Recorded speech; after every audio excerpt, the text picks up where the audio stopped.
দর্শনায় পৌর মেয়রের পুনরায় নৌকা প্রতীক পাওয়ায় শুভেচ্ছা মিছিল। মোহাম্মদ ইয়াসিন আরাফাতের রিপোর্টে দেখুন বিস্তারিত।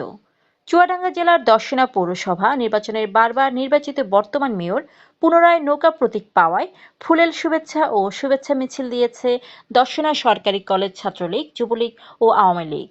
28 ডিসেম্বর সোমবার 12:30টার দিকে নৌকা প্রতীকপ্রাপ্ত মেয়র মতিয়ার রহমান ও দামুড়হুদা উপজেলা চেয়ারম্যান আলী মনসুর বাবুকে ফুলেল শুভেচ্ছা জানায় দর্শনা সরকারি কলেজ ছাত্রলীগের সাধারণ সম্পাদক তোফাজ্জল হোসেন তপু ও সভাপতি নাহিদ পারভেজ সহ নেতৃবৃন্দ। এরপর মতিয়ার রহমান ও আলী মনসুর বাবুকে সাথে নিয়ে দর্শনায় কেরুজ মিলগেট এলাকা থেকে শুভেচ্ছা মিছিল সহকারে দর্শনা পৌর আওয়ামী লীগের কার্যালয়ে এসে সমবেত হয়। সেখানে অল্প পরিসরে শুভেচ্ছা বিনিময় করে আওয়ামী লীগ, যুবলীগ ও ছাত্রলীগের নেতৃবৃন্দ। Tahura Pinky, BMF television.